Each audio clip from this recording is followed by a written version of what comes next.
దేవునికి స్తోత్రం. దేవుని యొక్క పరిశుద్ధ నామంలో ప్రభువునందు ప్రియ సహోదరి సహోదరులందరికీ నా వందనములు తెలియజేస్తున్నాను. మీ అందరూ ఆత్మీయ జీవితంలో క్షేమాభివృద్ధి పొంది విశ్వసించిన వారందరూ కూడా ప్రభు కొరకు ఖచ్చితంగా చేయవలసిన అనుభవాలు మనం జ్ఞాపకం చేసుకుంటూ ఉన్నాం. అయితే మరి అపోస్తులుడైన పౌలు సంఘములో ప్రభువునందు విశ్వాసముతో సాగిపోచున్న వారందరూ కూడా ఖచ్చితంగా ఏమేమి అనుసరించాలో వేటిని పాటించాలో చాలా స్పష్టంగా ఒకే చోట ఈ అనుభవాలన్నిటినీ కూడా వ్రాసిపెట్టాడు. వాటిని ఆ లేఖనములలో నేను మీకు మరి కొన్ని పాయింట్స్గా మీకు చెప్పడం జరుగుతుంది. ఎందుకంటే దాన్ని బట్టి మీకు వాటిని గ్రహించడం సులభం అవుతుంది కనుక. అయితే మనము ఈ యొక్క తెస్సలోనికైలకు వ్రాసిన మొదటి పత్రిక 5వ అధ్యాయం 14వ వచనం నుంచి చదువుకుంటున్నాం. సహోదరులారా, మేము మీకు బోధించినది ఏమనగా అక్రమముగా నడుచుకుని వారికి బుద్ధి చెప్పుడి, ధైర్యము చెడిన వారిని ధైర్యపరచుడి, బలహీనులకు ఊతనీయుడి, అందరి ఎడల దీర్ఘశాంతము కలవారయుండుడి, ఎవడును కీడుకు ప్రతి కీడు ఎవనికైనను చేయకుండా చూచుకొనుడి, మీరు ఒకని ఎడల ఒకడును మనుషులందరి ఎడలను ఎల్లప్పుడూ మేలైన దానిని అనుసరించి నడుచుకొనుడి, ఎల్లప్పుడూ సంతోషముగా ఉండుడి, ఎడతెగక ప్రార్థన చేయుడి, ప్రతి విషయమందును కృతజ్ఞతాస్థుతులు చెల్లించుడి. ఇలాగు చేయుట యేసుక్రీస్తునందు మీ విషయంలో దేవుని చిత్తము. ఆత్మను ఆర్పకుడి, ప్రవచించుటను నిర్లక్ష్యము చేయకుడి, సమస్తమును పరీక్షించి మేలైన దానిని చేపట్టుడి, ప్రతి విధమైన కీడునకు దూరముగా ఉండుడి అని చెప్పాడు. కనుక వీటిని మరి ఈ యొక్క లేఖనములలో మనము చదువుకుంటున్న భాగాలను చూసినట్లయితే అక్రమముగా నడుచుకుని వారికి బుద్ధి చెప్పుడి అని చదువుకున్నాం. ఇక ధైర్యము చెడిన వారిని ధైర్యపరచుడి అని గత వీడియోలో చెప్పాను సోదరులారా. ఇదేను 3వ భాగంగా బలహీనులకు ఊతనీయుడి అని దేవుని యొక్క ప్రజలకు విశ్వాసులకు ప్రభువు చేయుచున్న హెచ్చరిక. బలహీనులకు ఊతనీయుడి, ఇవన్నీ కూడా చాలా బాధ్యతాయుతమైనవి. ప్రేమతో ప్రభువును ప్రేమించిన వారు చేయవలసినవి కూడా సోదరులారా. అయితే దేవుని యొక్క మరి పరిశుద్ధమైన సంఘము ప్రభువునందు విశ్వాసం ఉంచిన వారందరూ కూడా బాధ్యత కలిగిన వారై ఉండి ప్రభువు రాజ్య వ్యాప్తి కొరకు మరి విశ్వాసులు అంతకంతకు వృద్ధి పొందుట కొరకు ప్రయాసపడవలసిన అంశాలను తెలియచేస్తున్నాడు. మొట్టమొదటిగా బలహీనులకు ఊతనీయుడి అంటూ ఉన్నాడు కదా. ఈ యొక్క అనుభవాన్ని చూసినట్లయితే బలహీనులను అసలు ఎవరు బలపరచగలరు? చూడండి, మొదటిగా అపోస్తుల కార్యములు 20వ అధ్యాయం ఇక్కడ మీరు మరి 18వ వచనం నుంచి మీరు చదువుకోండి. నేను ఇవన్నిటినీ చదివితే మీకు ఎలా ఉంటుందంటే విసుగుగా, చిరాకుగా, ఇవంతా ఏట్రా బాబు అన్నట్లు ఉంటాయి. సోదరులారా, మనస్సు పెట్టి లేఖనాలను చదువుకొని దేవుని ప్రేమించే మనసు, దేవుని చేత మనము ప్రేమించబడ్డాం. మన బ్రతుకు ఎంత భయంకరమైన అగాధములో నుండి, జిగటగల దొంగ ఊబి నుండి ప్రభువు మనలను బయటికి తీసుకొచ్చాడు. పాపముల చేత అపరాధముల చేత చచ్చినప్పుడు ఆయన క్రీస్తుతో కూడా మనలను బ్రతికించాడు. ఇలాంటి కార్యములు చేయగలిగిన వారు సృష్టిలో ఎవరు కూడా లేరు. ఆ ప్రభువుకు కృతజ్ఞత కలిగి నేను కూడా నమ్మకముగా జీవించాలి, నేను కూడా నా యొక్క ఆత్మీయ స్థితిని బహు జాగ్రత్తతో ప్రభు రాజ్యానికి సిద్ధపరచుకున్నట్లుగా బ్రతకాలి, సత్క్రియలతో బ్రతకాలి అనే మనసు కలిగిన వారు నిశ్చయముగా ఈ విధమైన ఆత్మ సంబంధమైన సంగతులను ఆసక్తితో అపేక్షించి వాటిని వెంబడించి వాటిని అనుసరించి జీవించుట ఇది ధర్మము. జాగ్రత్తగా చూడండి. ఇక్కడ అపోస్తుడైన పౌలు చూడండి, సంఘ పెద్దలందరినీ కూడా పిలిపించి వారికి చెప్తున్న అనుభవాలు, తన యొక్క స్వానుభవాన్ని చెప్పాడు. ఆ సంఘ పెద్దలు ఏ విధంగా నడుచుకోవాలో చెప్పాడు. ఎంతగా ప్రభు అయిన క్రీస్తు సంఘమును ప్రేమించి దాని కొరకు తను తాను అర్పణ చేసుకొని ఉన్నాడో సంగతులన్నిటినీ చెప్తాడు. ఇదంతా చదువుతుంటే నిజంగా మనస్సు తెరవబడిన వారు చాలా దుఃఖంతో మరి చాలా చాలా బాధాకరమైన అంశాన్ని అపోస్తులైన పౌలు సంఘ పెద్దలకు తెలియచేశాడు. కానీ ఈరోజు సంఘం ఏంటో, సంఘ పెద్దలేంటో, ఎందుకు సంఘానికి వెళుతున్నామో అర్ధరహితంగానే ఈనాడు దేవుని ప్రజల బ్రతుకులు మిగిలిపోతూ ఉన్నాయి సోదరులారా. అయితే ప్రత్యేకించి ఇదేనో మనము ఈ యొక్క అనుభవంలో జ్ఞాపకం చేసుకున్నట్లయితే ఆయన ప్రత్యేకించి పెద్దలతో ఒక విషయాన్ని చెప్పాడు. 34వ వచనం నుంచి చూడండి. 34 నుండి, నా అవసరముల నిమిత్తమును నాతో ఉన్నవారి నిమిత్తమును ఈ నా చేతులే కష్టపడినవని మీకే తెలియను. నా అవసరముల నిమిత్తమును నాతో ఉన్నవారి నిమిత్తమును ఈ నా చేతులే కష్టపడినవని మీకే తెలియను. మీరును ఇలాగున ప్రయాసపడి బలహీనులను సంరక్షింపవలెను అని చెప్పాడు. బలహీనులను సంరక్షించే పని కేవలము ఆయా సంఘములలో బోధించు వారి యొక్క పని. బలహీనులకు మొదటిగా అసలు ఈ బలహీనులను సంరక్షించే పని, ఆ పని చేయటానికి భక్తుడు ఎంత స్పష్టంగా చెప్పి అన్నాడు, పుచ్చుకొనుట కంటే ఈచుట ధన్యము. బలహీనులు వారు సంరక్షించబడాలి అంటే ఆ సంఘములను నడుపువారు, లేక బోధకులు అనబడుతున్నవారు, లేక సంఘములో పెద్దలు ఏది చెప్తే అదే కదండి చేస్తారు. సంఘ పెద్దల సంఘం అది కాదు నేను చెప్తుంది. కేవలము పరిచర్య చేయుచున్నవారు అనగా బోధకులు ఏది చెప్తే ఆ సంఘాలు ఆ మాటలను ఆధారం చేసుకొని అక్కడున్నవారు బలం పొందుతారు. కనుక అపోస్తుడైన పౌలు బలహీనులను ఏ విధముగా సంరక్షించాలో చెప్తున్నాడు. చెప్పడానికి ఒక చక్కని అనుభవం, ఆయన జీవిత విధానంలో ఏ విధంగా జీవించాడో కూడా చెప్తూ, నా అవసరముల నిమిత్తము నాతో కూడా ఉన్నవారి నిమిత్తము ఈ నా చేతులే కష్టపడినవని మీకే తెలియను అనగా ఆయన జీవితం అంతా చూస్తున్నవారు కనుక వారికి చెప్తున్నాడు, మీకే తెలియను, మీరును ఇలాగూ ప్రయాసపడి బలహీనులను సంరక్షించాలి అన్నాడు. బలహీనులను సంరక్షించుట అంత చిన్న విషయం కాదండి.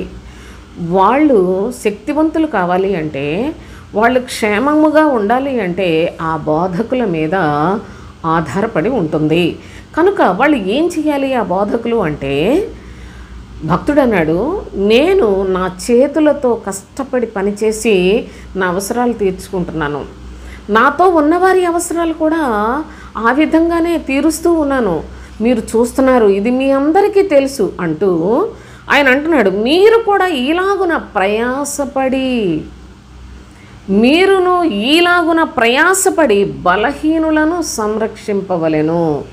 అంటే మళ్ళీ ఎవరైనా కానీ వక్రీకరిస్తారేమో ఈ విషయాలు అని అతను చక్కగా వ్రాయబడిన వచనాన్ని కూడా మనకి ఇక్కడ చూపిస్తున్నాడు. పుచ్చుకొనుట కంటే ఇచ్చుట ధన్యము అని ప్రభు అయిన యేసు చెప్పిన మాటలు జ్ఞాపకం చేసుకొనవలెననియు అన్ని విషయములలో మీకు మాదిరి చూపితినని చెప్పాను. బలహీనులను సంరక్షించాలి, వాళ్లకు ఊతనియ్యాలి, వాళ్ళను బలవంతులుగా చేయాలి. ఆ బాధ్యత సంఘములను నడుపుచున్న వారి మీద ఆధారపడి ఉంటుంది. సంఘములలో బోధించుచున్నవారు, మేము బోధకులము, మీరు అన్నీ కూడా మాకు తెచ్చివ్వాలి, మీకు ప్రథమ ఫలాలు, 10వ వంతులు, లేకపోతే ప్రతిష్టార్పణలు, ఇవన్నిటినీ కూడా మీరు మాకు తెస్తే మేము చక్కగా హాయిగా సమాజంలో కాలక్షేపం చేస్తాం అనేలాంటి బోధకులతో ఈనాడు క్రైస్తవ్యం నింపబడింది. అసలు ప్రభు చెప్పిందేంటి? బలహీనులను సంరక్షించవలసిన విధానం ఏంటి? ఎంత తేటగా ప్రభువు మనకు తెలియచేస్తూ ఉన్నాడో గమనించండి. మీరందరూ కన్నులారా చూస్తున్నారు. పెద్దలందరినీ పిలిపించాడు. అపోస్తుడైన పౌలు ఆయా ప్రదేశాల్లో సంచరిస్తూ ఎక్కడికక్కడ క్రీస్తు సువార్తను ప్రకటిస్తూ అనేక మంది విశ్వసించిన వారందరినీ కూడాను పెద్దలను వారి కొరకు పోషించడానికి ఏర్పాటు చేస్తూ ఆయన ఆ పెద్దలందరినీ ఒక దినాన సమకూర్చి, ఇక నా సమయం అయిపోతోంది కనుక మీరు జాగ్రత్తగా సంఘమును, ప్రభువే తన స్వరక్తమిచ్చి సంపాదించుకున్న సంఘము, ఈ సంఘమును కాయుటకు దేవుడు దేని మీద మిమ్మల్ని అధ్యక్షులుగా ఉంచాడో ఆ మంద విషయంలో మీరు బహు జాగరూకులై ఉండాలి అని ఎన్ని చక్కని సంగతులు తెలియచేశాడండి. ఇదే అధ్యాయంలో ఎన్ని సంగతులు చెప్పాడు సోదరులారా. ఎంత భారయుక్తమైన బాధ్యతాయుతమైన పనిని చేయటానికి, పరలోక సంబంధమైన నియమ ప్రకారముగా పని చేయటానికి ఎన్ని ఆంక్షలతో కూడిన చక్కని విధానాన్ని, క్రమమును పెద్దలకు మరలా హెచ్చరిక చేస్తూ ఉన్నాడు. దయచేసి అందుకే మీరు పైనుండి చదవాలి. చదివితే చాలా స్పష్టంగా అర్థమవుతుంది. నాకు సమయం తక్కువ కనుక సోదరులారా, ఈ కొద్ది సమయాన్ని మీకు సులభంగా వీటిని అన్నిటినీ మీరు గ్రహించలాగున నేను తెలియచేయాలని కోరుకుంటూ ఉన్నాను. కనుక సంఘంలో బోధకుడు ఎప్పుడు కూడా ఏదో ఒకటి తెస్తే తినేయాలి, లేకపోయినట్లయితే ప్రజలను ఉపయోగించుకోవాలి, ఏదో మనం సులభంగా బ్రతికేసి చక్కగా సులభంగా సంపాదించుకొని ఈ విధముగా పెద్దవాళ్ళం అయిపోవాలి అనుకున్నవాడు ఎప్పుడూ కూడా, అంటే ధనాపేక్ష కలిగిన వాడు కానీ ఏదైనా సరే లోకాసులు కలిగిన బోధకుడు ఎవడైనా ఎప్పుడూ కూడా బలహీనులను బలపరచలేడు. మీరు ఈ విషయాలు జాగ్రత్తగా గమనించి మీరు ఎక్కడి వారైనా, ఎక్కడికి వెళుతున్నారో, ఏ పాస్టర్ మీకు బోధిస్తున్నాడో, మీరు ఎక్కడ దేవుని యొక్క విషయాలు వినడానికి ఇష్టపూర్వకంగా వెళ్ళిపోతున్నారో ఆయా సంఘములలో ఉన్న మీ బోధకులు వాళ్ళు ఎలాంటి వారో తెలుసుకోకపోయినట్లయితే తోడేళ్ళు మిమ్మల్ని భక్షించి పడేస్తాయి. అనగా ప్రభువు చెప్పినట్లుగా చేయని బోధకులు తోడేళ్లే సోదరులారా, అబద్ధ బోధకులే సోదరులారా. అబద్ధ బోధకులు తోడేళ్ళు వలె గొర్రె చర్మాలు కప్పుకున్నారు, కానీ వాళ్ళు మిమ్మల్ని చంపేస్తారని ప్రభువే చెప్పాడు. కనుక అలాంటి వారి దగ్గర ఉన్నట్లయితే మీకు చాలా ప్రమాదం. ఏదో విధంగా లోపల ఒకటి ఉంటుంది, బయట పెదవులతో ఏదో దేవుడు మాటలు చెప్పినట్టు చెప్తారు, కానీ వాళ్ళ ఆశ, వాళ్ళ యొక్క ఆశయాలు, వాళ్ళ అపేక్ష కేవలము వాళ్ళ స్వప్రయోజనం కొరకే విచారించుకునే పరిస్థితులు. లోకాన్ని జయించిన వాడే దేవుని పని చేయటానికి, పరిచర్య చేయటానికి అర్హుడవుతాడు. అలాగునని అపోస్తులైన పౌలు అట్టివారిని పెద్దలుగా అలనాడు నియమించాడు. కానీ ఈనాడు ఎవరు పడితే వాళ్ళు బైబిల్ ట్రైనింగ్లని ఏదో విధంగా నలుగురిని పోగేసుకొని సంఘాలని పెట్టి అంతకంతకు వృద్ధి పొందుతున్నాం అనుకొని చెప్పుకుంటున్నారు. కానీ సోదరులారా, వీళ్ళందరూ ఏ ఉద్దేశముతో దేవుని యొక్క పరిచర్యకు వాళ్ళు సిద్ధపడ్డారు అనే విషయాన్ని మీరు గమనించకపోయినట్లయితే మీరు అవివేకులుగా మిగిలిపోతారు. చివరికి అపవాది యొక్క బంధీలైపోతారు. జాగ్రత్త. అయితే ఇక్కడ ప్రభువు చెప్తున్నాడు, బలహీనుల యొక్క బలహీనతల నుంచి వారిని విడిపించాలి అంటే ప్రభు ఏం చెప్పాడో తెలుసా? ఇదిగో సంఘములో అధ్యక్షులుగా కాయువారిగా బ్రతుకుచున్న వారులారా, మీరు పుచ్చుకొనుట కంటే ఇచ్చుట ధన్యము. ఏదో ఒకటి ఆశతోటి తీసుకోవాలి అనే మనసు మీలో ఉండకూడదు. పుచ్చుకోవాలి అనే మనసు అసలుకి ఏ పాస్టర్కి కూడా ఉండకూడదండి. దీన్ని బట్టి మీరు ఆలోచన చేయండి సోదరులారా. ఈ దినాన దేవుని యొక్క సేవ ఎంత ఘోరమైన పరిస్థితుల్లో ఉందో మీరు ఆలోచించండి. పుచ్చుకొనుట కంటే ఇచ్చుట ధన్యము. ఇదే పద్ధతిని నేను చేశాను, మీరు చూశారు, మీరు కూడా చేయండి అని అపోస్తుడైన పౌలు నేను మీకు అందు నిమిత్తమే మాదిరిగా చేశాను అని తెలియచేశాడు. మాదిరి చూపించాను. ప్రభువైన యేసుక్రీస్తు ఆయన కూడా మనకు మాదిరి చూపించాడు. మనందరము కూడా మరి మేలు చేసి శ్రమను అనుభవించాలి అనే జీవిత విధానాన్ని అలవర్చుకొనుటకు ప్రభువు కూడా అనేకులకు మేలు చేసి ఆయన శిలువ మరణం పొంది శిలువను అనుభవించి ఆయన అనేకుల విషయంలో మాదిరి చూపించాడు. అనగా విశ్వసించుచున్న వారికి క్రీస్తు మాదిరి చూపించాడు. అపోస్తులైన పౌలు పరిచర్య చేసే వాళ్ళందరికీ కూడా మాదిరి చూపిస్తున్నాడు. సోదరులారా, పుచ్చుకోవాలి అనే మనసు మీలో ఉంటే బలహీనులు వాళ్లకు సంరక్షణ దొరకదు అని ఎంత తేటగా చెప్పాడో దయచేసి ఈ సందర్భాన్ని మీరు మీరు జాగ్రత్తగా ఆలోచించి మనసులో పెట్టండి. అసలు దేవుని యొక్క సన్నిధిలో అసలు బలహీనులు ఎవరు అనే విషయాన్ని మనం ఈ సందర్భంగా గమనించాలి. చూడండి, ప్రభు ఏమని తెలియచేస్తున్నాడంటే బలహీనులు ఎవరు? హెబ్రీయులకు రాసిన పత్రిక, హెబ్రీయులకు రాసిన పత్రికలో 7వ అధ్యాయం 28వ వచనం చూడండి. ధర్మశాస్త్రము బలహీనత గల మనుషులను యాజకులుగా నియమించును అన్నాడు. ధర్మశాస్త్రము అనగా పూర్వకాలం దేవుడు మోషేకు ధర్మశాస్త్రాన్ని ఇచ్చాడు. ఆ మోషే ధర్మశాస్త్రము బట్టి మరి యాజకులను ఏర్పాటు చేశాడు. ప్రధాన యాజకులు ఉన్నారు, అందరూ కూడా బలహీనులే. బలహీనులైన మనుషులు ధర్మశాస్త్రము యాజకులుగా నియమించింది.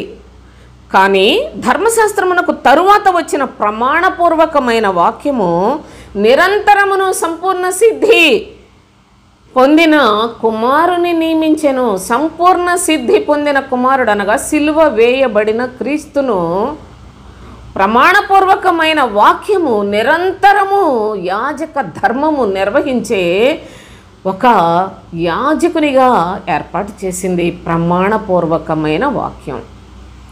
పాత నిబంధనలో అహరోను తన సంతతి వారు యాజకులుగా నియమించబడినట్లు మనకు తెలుసు. కానీ క్రొత్త నిబంధన అనగా క్రీస్తు నిబంధన, ఇదే రక్త నిబంధన, ఇది మరి శాశ్వతమైన నిబంధన సోదరులారా. నీతి కలిగిన ప్రభువు యొక్క ప్రియకుమారుడైన క్రీస్తు సిలువలో వ్రేలాడి మన కొరకు ప్రధాన యాజకుడిగా నియమించబడిన ఈ ప్రమాణపూర్వకమైన వాక్యము యొక్క శక్తిని మీరు గమనించండి. అయితే ఈ ధర్మశాస్త్రాన్ని అనుసరించే బోధలు నేటికి కూడా సంఘములలో విస్తారముగా ప్రకటించబడుతూ ఉన్నాయి. అనగా ధర్మశాస్త్రం ఏం చెప్తుంది? శరీర సంబంధమైన ఆశలు, దీవెనలు, ఆశీర్వాదాలు. మీరు నా యందు భయభక్తులు కలిగితే మీకు అన్ని ఆశీర్వాదాలని చెప్తాడు. నా యందు భయభక్తులు కలిగిన వారు నిత్యము వారి సంతానం ఆశీర్వదించబడుతుంది. వారి యొక్క పిండి పిసుకు తొట్టి వారి పశువులు అన్నీ కూడా ఆశీర్వదించబడతాయని ధర్మశాస్త్రం చెప్పింది. కానీ ప్రస్తుతము ధర్మశాస్త్రము క్రింద మనము లేము. అయితే ప్రమాణపూర్వకమైన వాక్యం ఏం చెప్తుంది? క్రీస్తు సిలువలో శ్రమపడి ఉన్నాడు. క్రీస్తు దగ్గరకు వచ్చిన మీరు కూడా మీ సిలువను ఎత్తుకుని ఆయనను వెంబడించండి అని మనకు నిరంతరము ప్రధాన యాజకుడై సంపూర్ణ సిద్ధి పొందిన ప్రభు అయిన క్రీస్తు మనకు బోధిస్తూ ఉన్నాడు. దేవునికి స్తోత్రం. ఈ నిబంధన మనము నెరవేర్చవలసింది. కానీ ఈనాడు సంఘములలో ఇంకా ఎంతో మాయ మాటలతో చెప్తున్నారు. మరి ఇలాంటి మాటలు చెప్పే వాళ్ళ పరిస్థితులు అన్నీ కూడా ఏమవుతాయో కూడా లేఖనాల్లో తెలియజేశాడు సుమా. చూడండి 7వ అధ్యాయంలోనే 18-19 వచనాలు చూడండి. ఆ ధర్మశాస్త్రము దేనికి నీ సంపూర్ణ సిద్ధి కలుగ చేయలేదు కనుక ముందు ఇయ్యబడిన ఆజ్ఞ బలహీనమైనందున నిష్ప్రయోజనమైనందున అది నివారణ చేయబడి ఉన్నది. అంతకంటే శ్రేష్టమైన నిరీక్షణ దాని వెంట ప్రవేశపెట్టబడెను అని చెప్పాడు. ముందు ఇయ్యబడిన ఆజ్ఞ అనగా ధర్మశాస్త్ర సంబంధమైన ఆజ్ఞలు అవన్నీ కూడా బలహీనమైనవి, నిష్ప్రయోజనమైపోయినాయి. కనుకనే ఆ ఆజ్ఞల చేత ఎంతో నమ్మకంగా ఉన్న భక్తులు కూడా దేవుని ఎదుట నిలవలేకపోయారు సోదరులారా. ఆ ధర్మశాస్త్రము బలహీనమైనది కనుక ధర్మశాస్త్రాన్ని అనుసరించిన భక్తులు కూడా బలహీనులై వారు పాపములో పడిపోయినట్లుగా మనం చూస్తున్నాం. చాలా గొప్ప భక్తులు, వారి పేర్లు ఎత్తటానికి కూడా తగని అధములము మనము. కానీ వాళ్ళు ఎంతో ఉన్నతమైన భక్తి కలిగిన వారు. దావీదు దేవునికి ఇష్టానుసారుడుగా బ్రతికాడు. కానీ తనకు తెలియకుండానే సాతాను శోధనలో పడి పాపంలో పడిపోయాడు. సంసోను ఎంతో గొప్ప బలవంతుడు, ఎంతో గొప్ప భక్తి కలిగిన వాడు. కానీ తాను పాపానికి బానిసైపోయినట్లుగా కూడా దేవుని యొక్క లేఖనాల్లో మనం చూస్తాం. తన యొక్క హీన స్థితి మరలా తనకు దేవుడు ఒక ఉన్నత స్థితిని దయచేసిన అనుభవం పొందినప్పటికీ సంసోను బలహీనుడు అనే పరిస్థితిలోనే మనం అనేక మార్లు లేఖనాలు జ్ఞాపకం చేసుకుంటూ మన జీవితాల్లో అట్టి వారిగా బ్రతకూడదని నిబంధన చేసుకున్న నిలవలేని పరిస్థితులు. ఎందుకంటే ధర్మశాస్త్రము బలహీనమైనది, ధర్మశాస్త్ర సంబంధమైన ఆజ్ఞలు బలహీనమైనవి. ధర్మశాస్త్ర సంబంధమైన బోధలు చెప్పుకొని ఈనాటికి దేవుని యొక్క ఆశీర్వాదాలు దీవెనలను చెప్పుకుంటున్న వాళ్ళందరూ కూడా ధర్మశాస్త్ర సంబంధులే. వారు నిశ్చయముగా కొట్టివేయబడతారు. వారు ఒకవేళ పెదవులతో యేసుక్రీస్తు మన రక్షకుడని ప్రకటన చేసిన వాళ్ళ బోధలన్నీ కూడా లోకంలో సుఖంగా, గౌరవంగా, ఘనంగా, ఉన్నతంగా మంచి ఇన్షర్ట్ చేసుకొని చాలా కోట్లు, సూట్లు, బూట్లు వేసుకొని దేవుడు దీవించాడని చెప్పుకుంటున్న వీళ్ళందరూ కూడా బలహీనులే. వారు ధర్మశాస్త్ర సంబంధమైన బలహీనమైన ఆజ్ఞలను అనుసరించుట చేత వారి యొక్క జీవితంలో బలహీనులుగా ఉన్నారు. అయితే వారికి మనం చేయూతను ఇవ్వాలి అనుకున్నా వినే పరిస్థితులు లేవు సోదరులారా. కనుక వారి యొక్క భక్తి ఒక దినాన కొట్టివేయబడుతుంది. ఎందుకనగా లేఖనము తెలియజేస్తుంది, నేను చెప్పట్లేదు. చూడండి, ఆ ధర్మశాస్త్రము దేనికి నీ సంపూర్ణ సిద్ధి కలుగ చేయలేదు గనుక ముందు ఇవ్వబడిన ఆజ్ఞ బలహీనమైనందున, నిష్ప్రయోజనమైనందున అది నివారణ చేయబడి ఉన్నది. నివారణ చేయబడి ఉన్నది అనగా దాని నుంచి బయటికి రావాలి. ఆ ధర్మశాస్త్ర సంబంధమైన భక్తికి అంతటితో ఫుల్ స్టాప్ పెట్టి ఆ తర్వాత అంతకంటే శ్రేష్టమైన నిరీక్షణ దేవుని కుమారుని ప్రత్యక్షంగా చూచి ప్రతివారు శరీరమందు అతిశయించకుండా శరీరమందు అందంగా కనపడడానికి, శరీర సంబంధమైన ఐశ్వర్యవంతులుగా అవ్వడానికి భక్తిని ఉపయోగించుకోకుండా, ప్రభువు నామాన్ని ఉపయోగించుకోకుండా, దేవుని ప్రజలను మోసగించకుండా ప్రతి వారు కూడా ప్రభువు యొక్క సిలువను వెంబడించాలి. సిలువను వెంబడించేవాడు అలంకరించుకొని వెంబడించగలడా సోదరులారా? సిలువను వెంబడించేవాడు అందంగా తయారయ్యి వెంబడించగలడా? ఈరోజు ఆ పాస్టర్లను చూడండి, వాళ్ళ కొడుకులను, కూతుర్లను చూడండి, వాళ్ళ పిచ్చి చేష్టలను చూడండి, వాళ్ళ పోకిరి వేషాలను చూడండి, సంఘాలను యవనస్తులను నాశనం చేయుచున్న వారి యొక్క దుర్మార్గపు బ్రతుకులను చూడండి. ప్రభువు కొరకు బలహీనులను సంరక్షించమని బోధకులకు భక్తుడు చేయుచున్న హెచ్చరికలను చూడండి సోదరులారా. ఎంత దారుణమైన పరిస్థితుల్లో ఈనాడు సంఘములు ఉన్నాయంటే దేనికి ఈ విధంగా పాడైపోవడానికి గల కారణం ఏంటంటే ఈ బోధకులే. వారు బలహీనులను సంరక్షించే పద్ధతిలో పరిచర్య చేయటలేదు. వీళ్ళందరూ కూడా చాలా మోసకరమైన దురాశల చేత అన్నీ కలిపి చెరిపెడి మాటలు, వాళ్ళ బోధ కలిపి చెరిపెడి మాటలు అనగా అప్పుడే ప్రభువుని గురించి చెప్తాడు, ఆ ప్రక్కనే వాడు డబ్బు పిచ్చితోటి దేవుని యొక్క వాక్యాన్ని, ప్రజలను మోసం చేస్తూ ఉంటాడు. ఆ విధంగా స్వార్థ ప్రకటిస్తే దేవుని యొక్క పిల్లలు, బలహీనులైన పిల్లలకు బలం ఎలా వస్తుంది చూడండి. అనగా ధర్మశాస్త్రం బలహీనమైనది, ధర్మశాస్త్రం ఇచ్చిన ఆజ్ఞ బలహీనమైనది. ఆ ఆజ్ఞలు నివారణ చేసి అంతకంటే శ్రేష్టమైన నిరీక్షణ ప్రభువునందు మనకు అనుగ్రహించబడింది. ఆ యొక్క మార్గంలో మనము ప్రయాణం చేయాలని ప్రభువు మనల్ని హెచ్చరిక చేస్తూ ఉన్నాడు. అంత మాత్రమే కాదు, కొరింథీయులకు వ్రాసిన మొదటి పత్రికలో అపోస్తుడైన పౌలు ఎంత చక్కగా తెలియజేస్తున్నాడో గమనించండి. 3వ అధ్యాయం మొదటి 2 వచనాలు చదువుకున్నాం. సహోదరులారా, ఆత్మ సంబంధులైన మనుష్యులతో మాట్లాడినట్లు నేను మీతో మాట్లాడలేకపోతుని. ఆత్మ సంబంధులైన మనుష్యులు ఎవరు వీళ్ళు? చూడండి, ఇక్కడ ఏం చెప్పాడు? శరీర సంబంధులైన మనుష్యులే అనియు, శరీర సంబంధులైన మనుష్యులే అనియు. ఆత్మ సంబంధులేంటి, శరీర సంబంధులేంటి? క్రైస్తవ్యములో ఈ ఘోరమైన దుస్థితిని మీరు గమనించాలి. నిజముగా ప్రభువును అంగీకరించిన వారిని 2గా విభాగించేస్తున్నాడు దేవాతి దేవుడే. ఆత్మ సంబంధులైన మనుషులు, శరీర సంబంధులైన మనుష్యులు. శరీర సంబంధముగా పుట్టినవారు, ఆత్మను బట్టి పుట్టినవారు. శరీరానుసారమైన మనస్సు కలిగిన వారు, ఆత్మానుసారమైన మనస్సు కలిగిన వారు. చూడండి, ఆత్మ సంబంధులైతే వారు బలవంతులే. కానీ భక్తుడు అంటున్నాడు, సహోదరులారా, సహోదరులే వీళ్ళంతా అనగా ప్రభువును అంగీకరించిన వారే. కానీ కానీ మీరు ఆత్మ సంబంధులైన మనుషులు కాదు అని చెప్తున్నాడు. మీరు ప్రభువుని అంగీకరించామని చెప్పుకుంటున్నారు, కానీ ఆత్మ సంబంధులైన మనుషులతో మాట్లాడినట్లు నేను మీతో మాట్లాడలేకపోతున్నాను. ఎందుకంటే మీరు శరీర సంబంధమైన మనుషులే అనియు క్రీస్తునందు పసిబిడ్డలే అనియు మీతో మాట్లాడవలసి వచ్చాను. అసలు పసిబిడ్డలు అంటే బలహీనులు, ఆత్మ సంబంధమైన మనుష్యులు అంటే శక్తివంతులు సోదరులారా. శరీర సంబంధమైన మనుష్యులు అంటే కేవలము బలహీనులు, అనగా వారు ప్రభువుని అంగీకరించినప్పటికీ పసిపిల్లలతోనే సమానం అని చెప్తున్నాడు. అప్పటిలో మీకు బలము చమలకపోయినందున పాలతోనే మిమ్మల్ని పెంచితిని కానీ అన్నముతో మిమ్మల్ని పెంచలేదు. మీరు ఇంకను శరీర సంబంధులై ఉండుట వల్ల మీరు ఇప్పుడును బలహీనులై ఉన్నారు కారా. శరీర సంబంధులైన మనుషులు బలహీనులు, బలహీనమైన పనులే వాళ్ళు చేస్తారు. క్రైస్తవ్యంలో ఎన్ని స్టేజెస్ ఉన్నాయో దయచేసి నా ప్రియ సహోదరి సహోదరులారా, ప్రతి క్రైస్తవురాలు ప్రతి క్రైస్తవుడు తెలుసుకోవాలి ఈ విషయాలు. ప్రతి ప్రభువునందు విశ్వాసం ఉంచిన ప్రతి ఒక్కరూ తెలుసుకోవలసిన అనుభవాలు.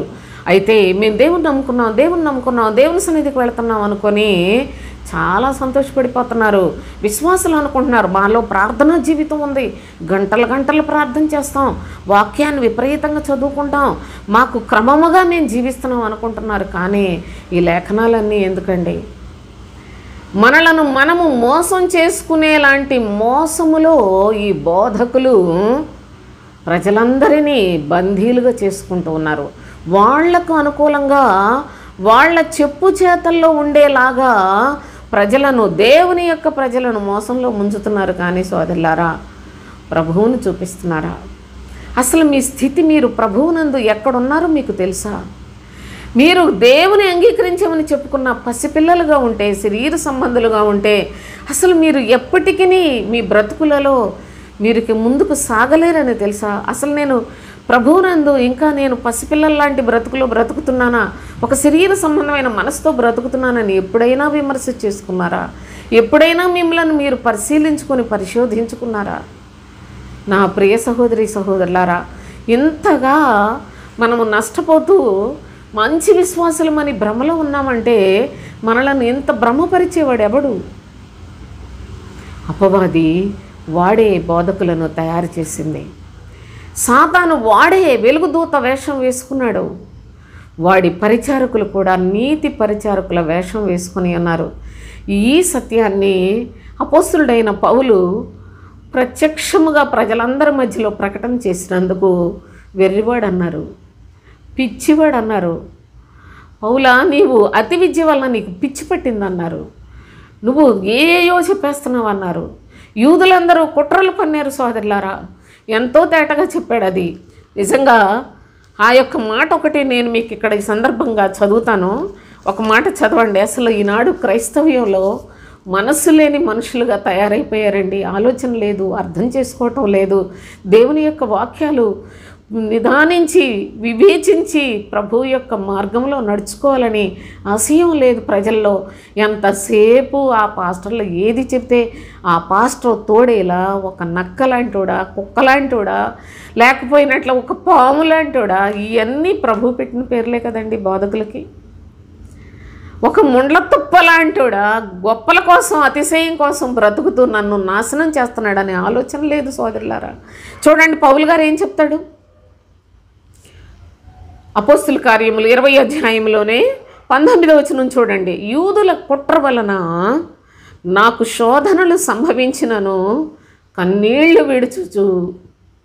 ఎందుకండి ఇంత గొప్ప భక్తుడు కన్నీళ్లు విడవలసిన పరిస్థితి ఏంటి సోదరులారా? యూదుల కుట్ర వలన, యూదులంటే దేవుని ప్రజలు కారా?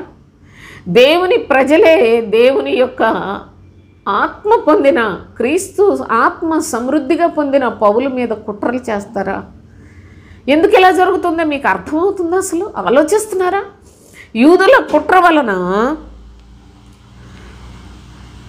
నాకు శోధనలు సంభవించి, ఎన్నో శోధనలు పెడుతున్నారు వాళ్ళు నాకు, అయినా కన్నీళ్లు విడుచుచు పూర్ణమైన వినయభావముతో నేను ఎలాగూ ప్రభువును సేవించుచుంటినో మీకే తెలియను అని చెప్పాడు.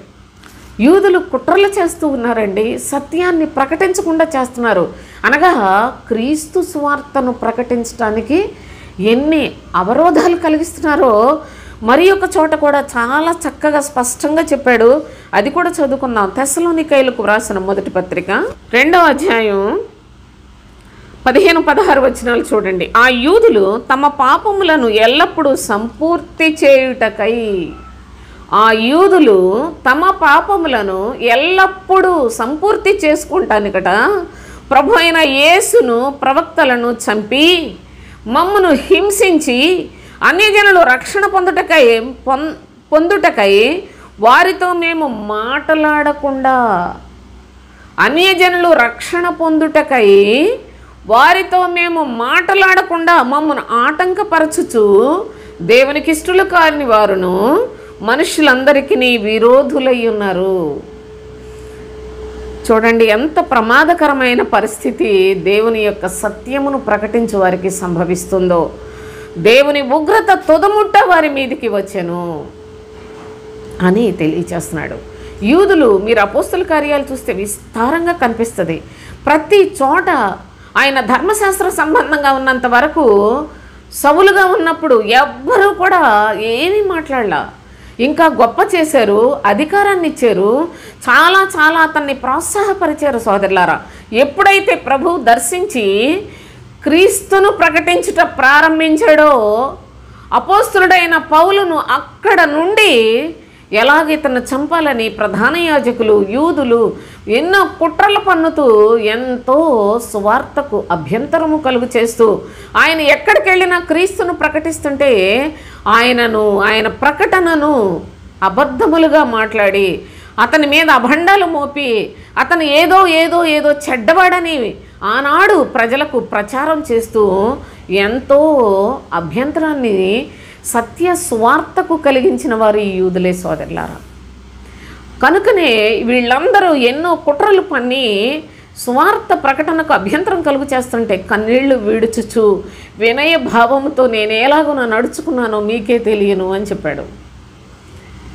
ఈరోజు చమత్కారంగా మాట్లాడుకుంటూ బోధకులు విమర్శించుకుంటూ అసభ్యమైన పదాలతోటి మాట్లాడుకుంటూ బైబిల్లో ఉన్న లేఖనాలను సత్యమేంటో అసత్యమేంటో దాన్ని విభాగించి తెలియపరిచే బోధకులు లేకపోగా ఎంత హేళనగా ఒకరిని ఒకరు కించపరుచుకొని బూతు మాటలు, అసలు బైబిల్ భాషలో భయంకరులు ఈనాడు బోధకులుగా ఈ విధంగా కొట్టుకు చస్తున్నారో మీరు ఆలోచన చేయండి. వీళ్ళందరూ కేవలము ఏదో గొప్పళ్ళు అయిపోవటం కోసం, నేను మొనగాడిని అనిపించుకోవటం కోసం, మేము మొనగత్తెలు అనిపించుకోవటం కోసం ఇంత విపరీతమైన పోకడపోతూ ఉన్నారు. కానీ సోదరులారా, దేవుని యొక్క చిత్తాన్ని నెరవేర్చేవారు ఎందరూ ఉన్నారో ఆలోచన చేయండి.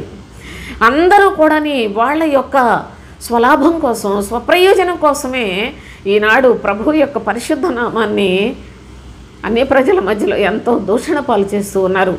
అన్య ప్రజలు రక్షణ పొందటానికి దేవుడు అపోస్తులుడైన పౌలును అపోస్తులుడుగా నియమిస్తే ఆ అన్యజనుల మధ్యలోనికి వెళ్లకుండా ఎన్నో ఆటంకములు, అభ్యంతరాలు కలుగు చేసి సత్య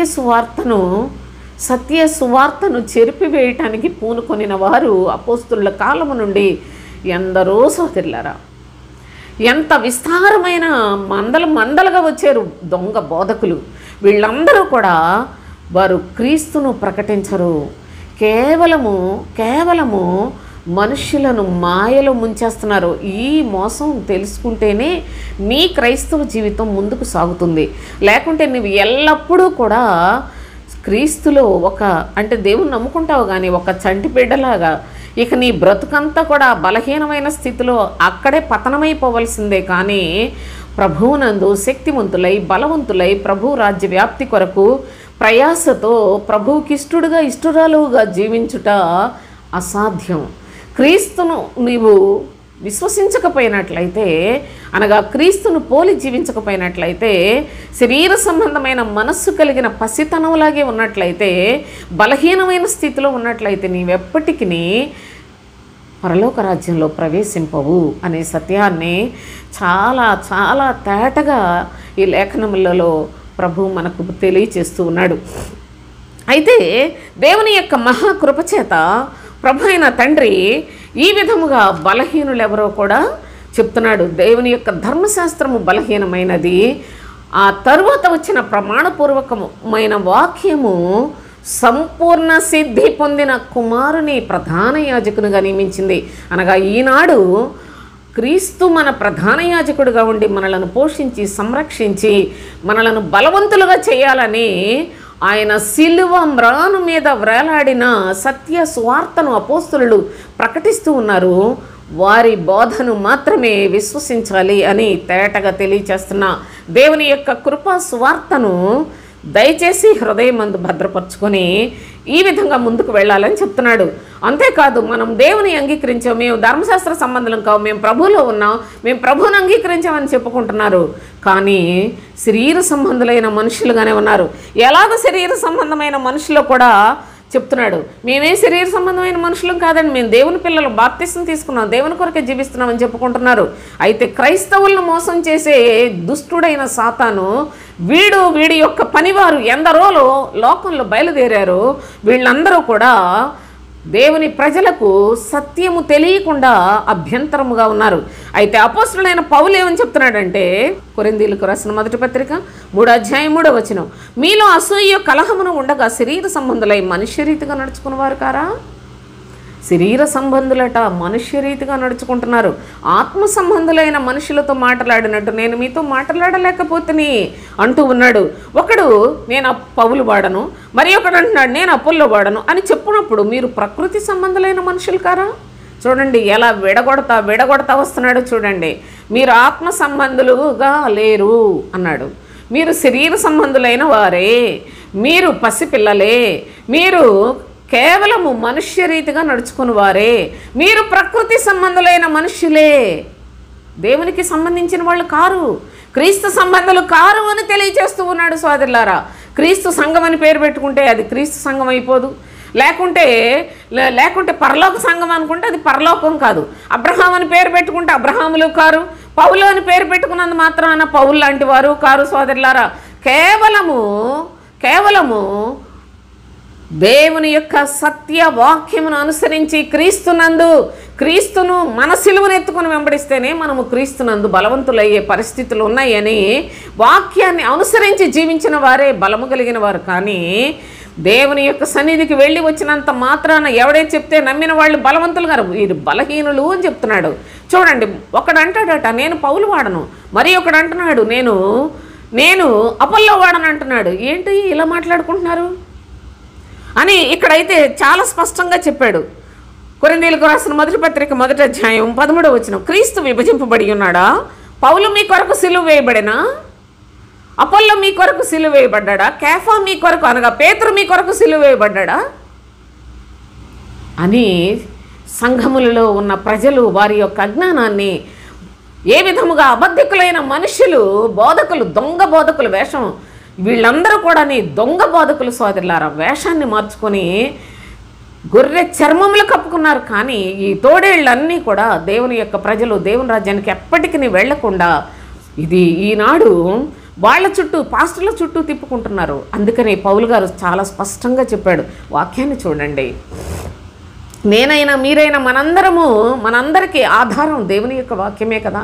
వాక్యాన్ని చదవండి, వాక్యాన్ని చూడండి, వాక్యాన్ని నమ్మండి. మనుషుల మాటలను నమ్మాలా లేదా, ఇతను కరెక్టా కాదా, వీళ్ళు చెప్పే బోధ కరెక్టా కాదా అంటే బైబిల్లో మీకు చాలా చాలా చాలా జ్ఞానం ఉండాలండి దేవుని యొక్క పరిశుద్ధమైన సన్నిధిలో. అందుకే ఆ దొంగ బోధకుల మాటలు విస్తారంగా నమ్ముతారు. నేను సత్యాన్ని చెప్తున్నాను సోదరులారా, చచ్చిపోయిన తర్వాత అక్కడ కూడా నా దేవుడు మీకు చూపిస్తాడు.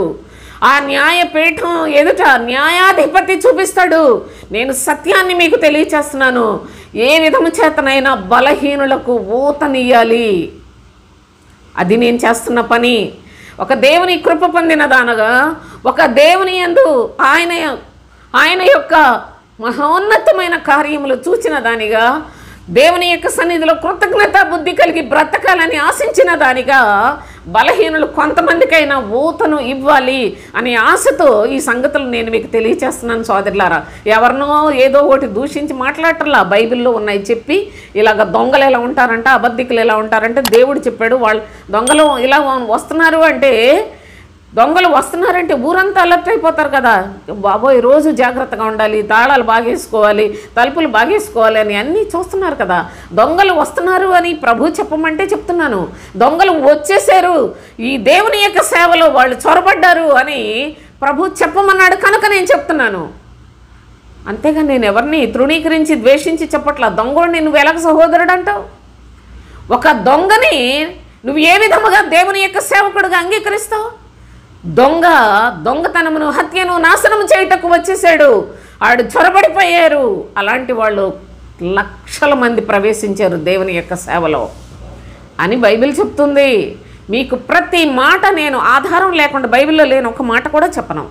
కనుక దేవుని యొక్క శ్రేష్టమైన సన్నిధిలో జాగరూకులయుండుడి అని దేవుని యొక్క ప్రేమ చేత నా ప్రియ సహోదరి సహోదరులు క్రీస్తునందు అందరూ కూడా పసిపిల్లలుగా కాదు బలవంతులుగా ఉండాలని ఆశతో ఈ విషయాలు నేను మీకు తెలియచేస్తూ ఉన్నాను సోదరులారా. అయితే మరి యొక్క చక్కని అనుభవాన్ని మనం ఈ సందర్భంగా జ్ఞాపకం చేసుకుందాం. రోమీలకు రాసిన పత్రిక 14వ అధ్యాయం 1వ వచనం చూడండి. విశ్వాసము విషయమై బలహీనుడైన వానిని చేర్చుకొనుడి. విశ్వాస విషయమై బలహీనుడైన వానిని చేర్చుకొనుడి. అయినను సంశయములు తీర్చుటకు వాదములు పెట్టుకొనవద్దు. వాదాలు పెట్టుకోవద్దని చెప్పాడు. మన వాళ్ళు ఇప్పుడు అందరూ బోల్డ్ మంది యూట్యూబ్లో వాదనలకు దిగిపోయారు చూసారా. ఒకడు కప్ అంటాడు, ఒకడు మరి ఒకడు ఈ పిల్లి అంటాడు, మరి ఒకడు అలాగంటాడు. బాబా ఏమి ఘోరమైన భాష. వాళ్ళను వాళ్ళే విమర్శించుకొని ఎంత దారుణం. పందులు గుంపు అంటాడు ఒకడు అదే. నువ్వు సరైన పని చెయ్యి, నీకు దమ్ముంటే పరలోకానికి క్రీస్తు సువార్తను ప్రకటించి ప్రజలను సిద్ధపరచు. సాతాను మీద పోరాడు, సాతాను సంబంధాల మీద నీ సత్యముతో పోరాడు. అంతేగాని నీకు ఏమీ తెలియదు, అవతలడికి ఏమీ తెలియదు, మొత్తం అందరూ కలిసి కొట్టుకు చేస్తున్నారు. వీళ్ళందరూ సోదరులారా ఎంత భయంకరులో ఒక దినం మీకు తెలుస్తుంది. మీరందరూ వాళ్ళని నమ్మినందుకు సిగ్గుపడతారు. ఖచ్చితంగా చెప్తున్నాను నేను.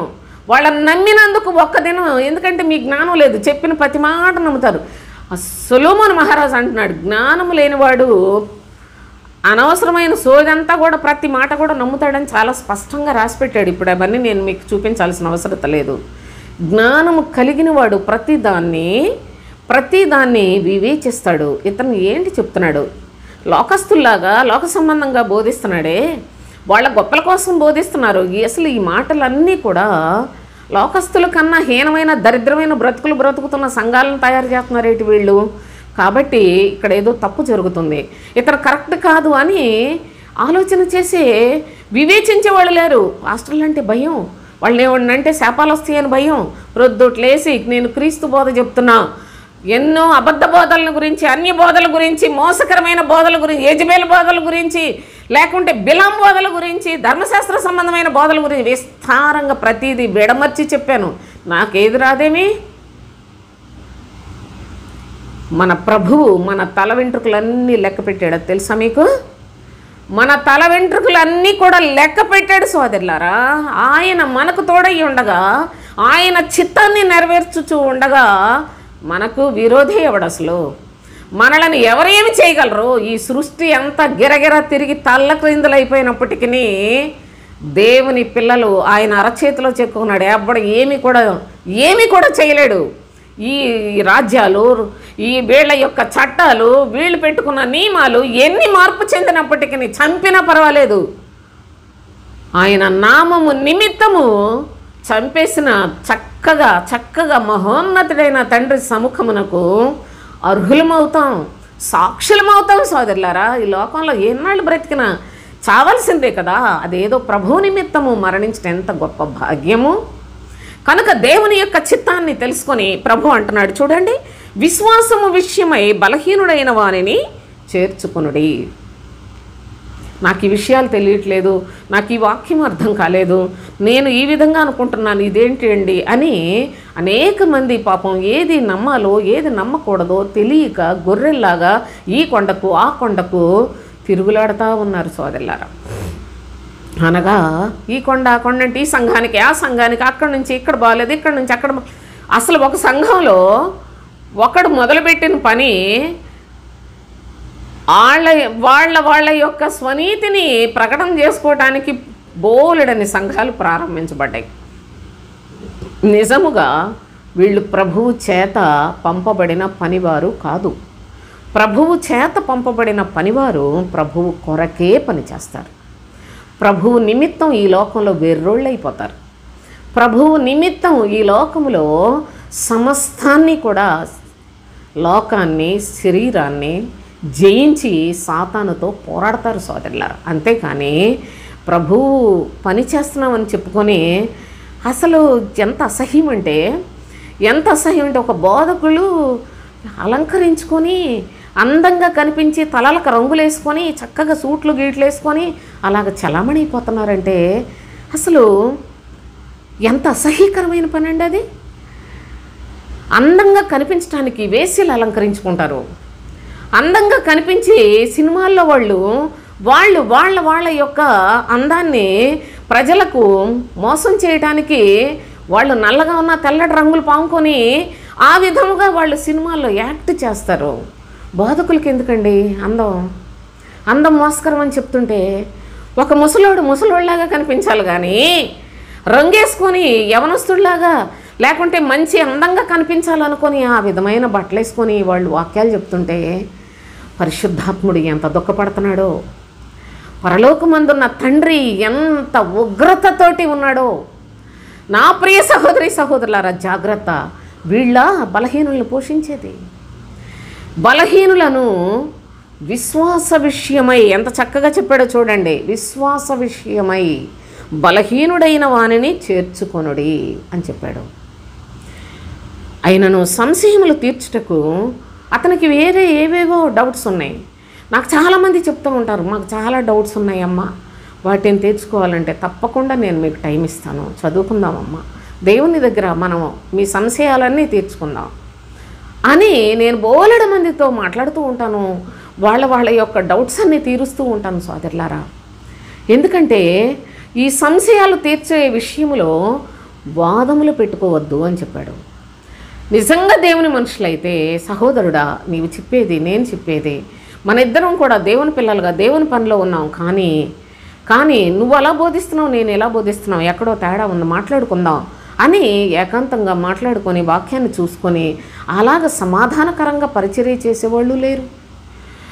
అలాంటి భయంకరమైన పరిస్థితిలో ఉన్నారు. ఈరోజు అసలు కనీసం చెప్తే వినే పరిస్థితి కూడా ఎవరికి లేదండి.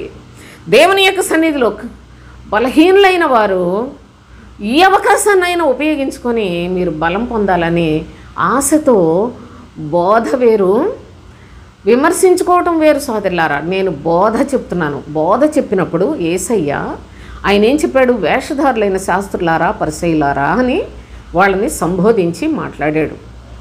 అయ్యో మీరందరూ కనబడని సమాధుల్లాగా ఉన్నారు అన్నాడు.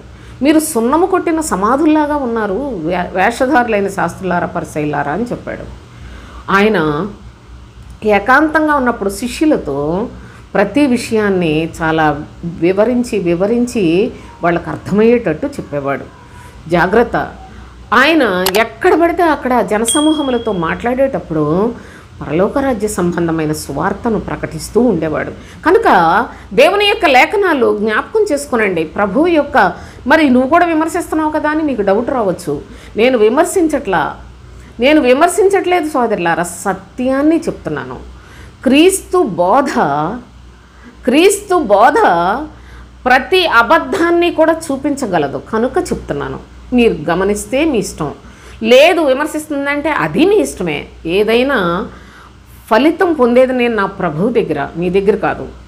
ఒకవేళ మీ దగ్గర పొందాలంటే మీరు సత్యాన్ని తెలుసుకొని మీ ఆత్మలు క్షేమాభివృద్ధి కలుగు చేసినట్లయితే, మీరు క్షేమం పొందినట్లయితే, మీ బలహీనత నుంచి విడుదల పొందినట్లయితే నిజముగా అది కూడా నాకు చాలా ప్రయోజనకరమే. అయితే ఎందుకంటే నా తండ్రి నా తండ్రి సంతోషిస్తాడు, మన తండ్రి సంతోషిస్తాడు మనము ప్రభువునందు శక్తివంతులు అయినందుకు. చూడండి మరి ఒక అనుభవంలో ఏమని చెప్తున్నాడంటే, రోమీయులకు రాసిన పత్రికలోనే 15వ అధ్యాయం మొదటి వచనం చూడండి. కాగా బలవంతులమైన మనము మనలను మనమే సంతోషపరచుకొనక బలహీనుల దౌర్బల్యములను భరించుటకు బద్ధులమై ఉన్నాము.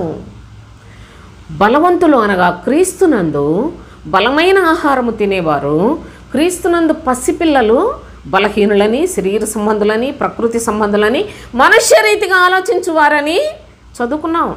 అయితే క్రీస్తునందు శక్తివంతులై జీవించుచున్నవారు వారికి ఒక విధిని పెట్టాడు తండ్రి. ఏమని అంటున్నాడంటే, బలవంతులమైన మనము మనలను మనమే సంతోషపరచుకొనక బలహీనుల దౌర్బల్యములను భరించుటకు బద్ధులమై ఉన్నాము. 3వ వచనం చూడండి. క్రీస్తు కూడా తను తాను సంతోషపరచుకొనలేదు, కానీ నిన్ను నిందించు వారి నిందలు నా మీద పడెను అని వ్రాయబడి ఉన్నట్లు ఆయనకు సంభవించెను. ఏలయనగా ఓర్పు వలనను లేఖనముల వలని ఆదరణ వలనను మనకు నిరీక్షణ కలుగుటకై పూర్వమందు వ్రాయబడినవన్నీ మనకు బోధ కలుగు నిమిత్తము వ్రాయబడి ఉన్నవి. మనకు బోధ కలుగుటకు వ్రాయబడి ఉన్నవి. బోధ అనే 2 అక్షరాలు అదేంటో తెలుసా? సృష్టి అంతటినీ కూడా ఏలుబడి చేస్తూ ఉంది. బోధ అనే పదం, ఆ 2 అక్షరాల పదం, ఆ 2 అక్షరాల పదములో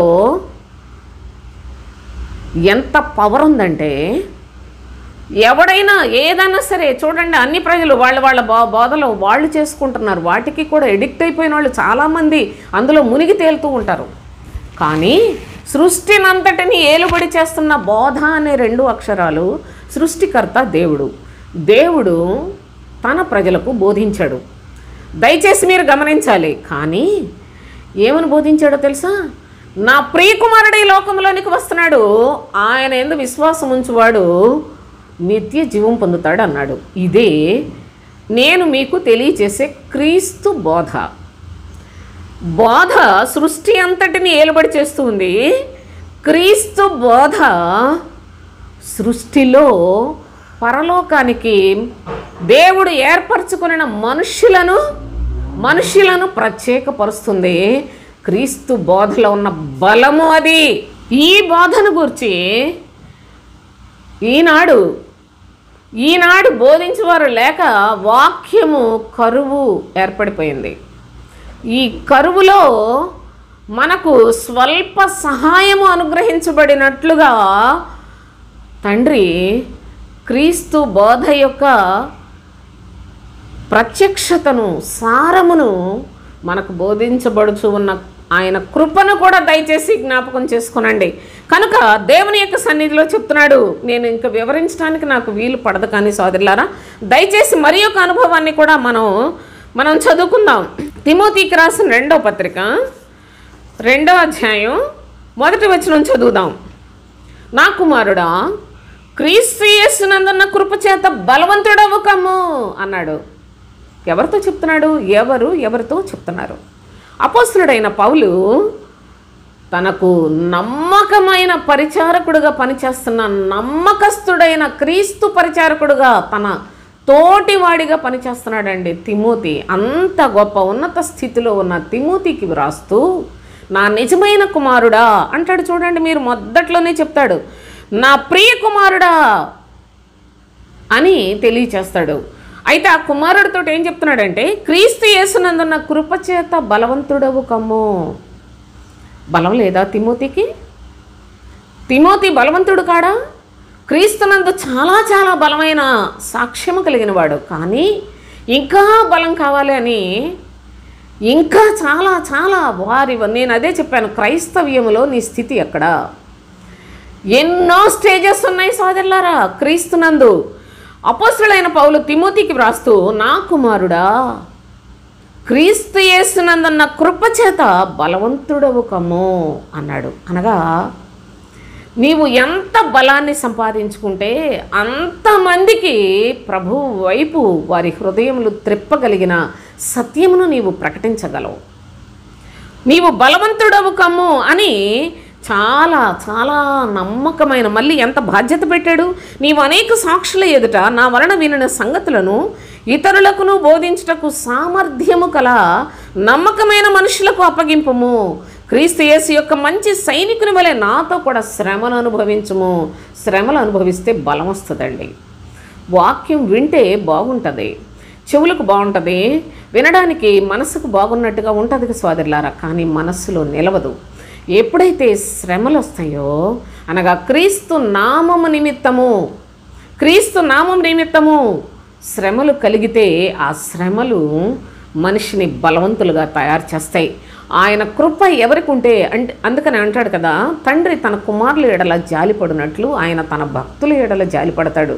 వారు అనేకమైన శ్రమలు పొందుతూ ఉన్నప్పుడు క్రీస్తు నిమిత్తము సోదరులారా, డబ్బు సంపాదించడానికి, ఆ ఊర్లు తిరిగేసి గొప్ప అనిపించుకోవడానికి, జనాలను మోసం చేయడానికి, ఎక్కడెక్కడ ప్రజలందరినీ కూడా పట్టేసుకొని, చాలామంది మా సంఘం అని చెప్పుకొని ఏదో డిజిటల్ చర్చెస్ అని అంటున్నారు కదా, పెట్టేసుకొని మోసం చేసి సంపాదించుకొని కనీసం మనిషి కూడా లేకుండా ఏదో తెరల మీద వాక్యాలు చెప్పుకొని ఎంత దౌర్భాగ్యపు స్థితికి ఎంత దిగజారిపోయిందో క్రైస్తవ్యం.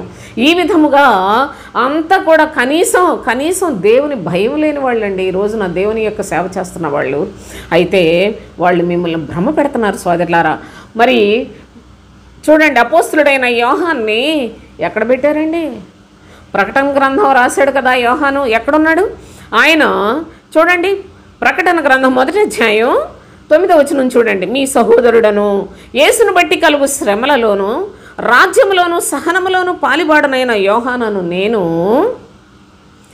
దేవుని వాక్యము నిమిత్తమును యేసును గూర్చిన సాక్ష్యము నిమిత్తమును పద్మస్సు ద్వీపమున పరవాసినైతిని. ప్రభు కొరకు సాక్షులుగా శ్రమలు అనుభవించి ఎక్కడో ఒంటరిగా, ఎక్కడో పారవేయబడిన పరిస్థితుల్లో పద్మస్సు ద్వీపంలో పరవాసిగా, ఒంటరిగా, ఏకాకిగా ఉన్నాడు సోదరులారా.